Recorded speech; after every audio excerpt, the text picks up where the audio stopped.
नमस्कार मंडळी, कसे आहात? मजेतच असताल. आजचा आपला दिवस मंगलमय, आनंदाचा आणि खूप मजेत जाओ हीच बाप्पाच्या चरणी प्रार्थना. आज आपण करणार आहोत पडवळाची भाजी. तर इथे मी 1 पाव पडवळ घेतलेले आहेत. तुम्ही बघू शकता ह्याला थोडीशी माती लागलेली आहे. आता मी हे दोन्ही पडवळ स्वच्छ असे पाण्यामध्ये धुवून काढते. आता मी हे पडवळ स्वच्छ असे धुतले आहे. आता आपण याला चिरूयात. तर चिरताना मी हे मधून चिरून थोडंसं लांबसर असे चिरणार आहे. तुम्हाला हवं असेल तर तुम्ही गोल गोल चकत्यासुद्धा करू शकता. बऱ्याच भाज्यांप्रमाणे पडवळच्या भाजीला सुद्धा लहान मुलं किंवा कित्येक मोठी माणसंसुद्धा नाक मुरडतात. त्यांची ही आवडीची भाजी असू शकत नाही. पण आज आपण ज्या प्रकारे ही भाजी करणार आहोत ना, त्याने मला खात्री आहे बऱ्याच जणांना ही भाजी आवडायला लागेल. पडवळ ही वेट लॉससाठी अतिशय उपयुक्त अशी भाजी आहे. याशिवाय पडवळमध्ये कॅल्शियम, लोह, फॉस्फरस आणि तंतुमय व पिष्टमय पदार्थ भरपूर प्रमाणात असतात.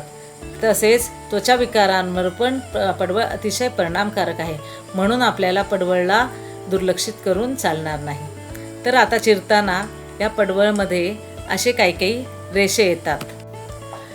आपण चिरत असताना हे असे काही रेषे दिसतील, त्यांना पण आपण काढणार आहोत.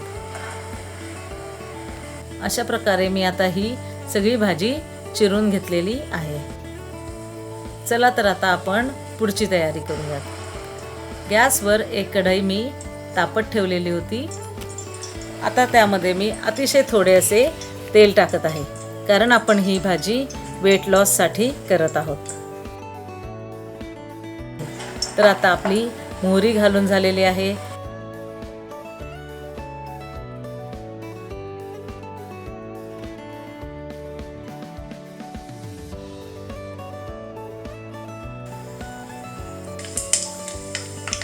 मोहरी तडतडून झाल्यानंतर आता मी त्याच्यामध्ये 1 चमचा जिरे टाकत आहे. मोहरी आणि जिऱ्याची अशी छानशी आपली फोडणी झालेली आहे. आणि आता मी त्याच्यामध्ये टाकेल हिंग. 1 चमचा हळद, तसेच 1 चमचा तिखट पण टाकला आहे. तिखट तुम्ही तुमच्या आवडीनुसार टाकू शकता. आता आपण हे जे चिरून ठेवलेले पडवळचे तुकडे आहेत ते त्याच्यामध्ये टाकत आहोत आणि एकदम छान असं सगळं मिक्स होण्यासाठी आपण याला हलवून घेऊयात. आतमध्ये त्यांनी ती भाजी खाऊन संपवलेली असेल.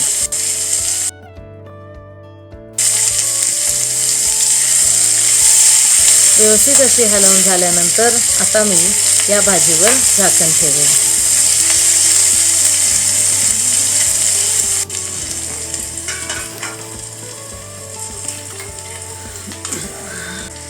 सात ते 8 मिनिट भाजी शिजल्यानंतर आता मी एकदा झाकण काढून परत एकदा आपली भाजी हलवून घेणार आहे.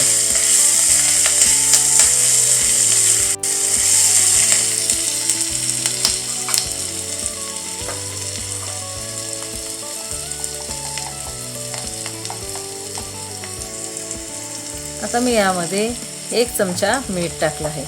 मीठसुद्धा तुम्ही तुमच्या चवीनुसार टाकू शकता.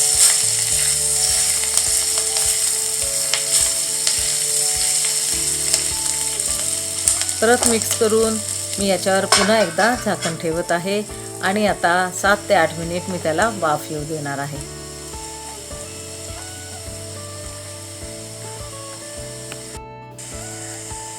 त्याआधी मी त्याच्यामध्ये थोडीशी बेडगी मिरची टाकली आहे, ज्यामुळे आपल्या भाजीचा छान असा कलर येईल. मी इथे अगदी थोडीशी अशी बेडगी मिरची टाकलेली आहे.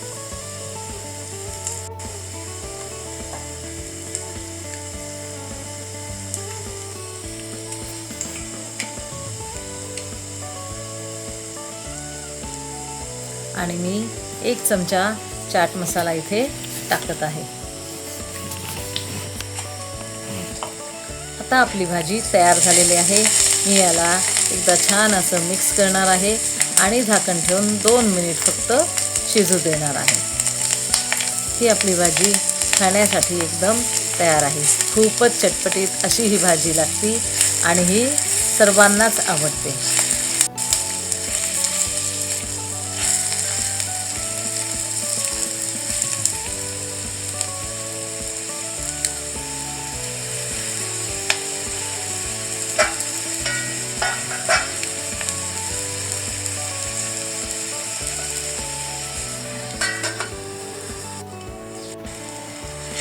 आता फक्त 2 मिनिट वाफ आल्यानंतर मी त्याचे झाकण काढलेले आहे. एकदा परत भाजी मिक्स केलेली आहे आणि अतिशय चटपटीत, अतिशय पौष्टिक अशी ही आपली पडवळची भाजी तयार झालेली आहे. आता मी गॅसची फ्लेम बंद केलेली आहे आणि आपली ही भाजी तयार आहे. तर मंडळी, तुम्ही पण ही भाजी नक्की करून पहा, खा आणि तुमचे कमेंट्स मला नक्की कळवा. अतिशय सोप्या पद्धतीने ही भाजी केली गेलेली आहे. अगदी लहान मुलंसुद्धा ही भाजी करू शकतात. आता आपण बस ही प्लेटमध्ये काढायची आहे, वरून खोबऱ्याने सजवायची आहे आणि पोळीबरोबर खायला द्यायची आहे. ही रेसिपी आपल्याला कशी वाटली हे कमेंट करून नक्की कळवा आणि प्लीज शेअर आणि सबस्क्राईब करायला विसरू नका. धन्यवाद.